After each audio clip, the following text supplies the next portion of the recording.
Yeah, so my name is Floyd Childs. I got 1959 Chevy Apache, all self-built.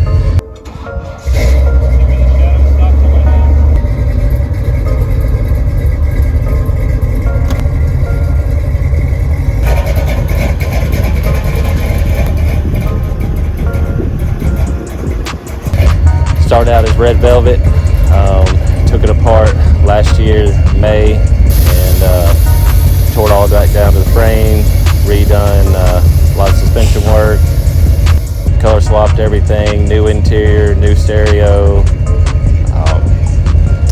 painted it jet black, went ahead and added Ligara flush mounted handles into it, all chroma base, got 6 coats of clear on it.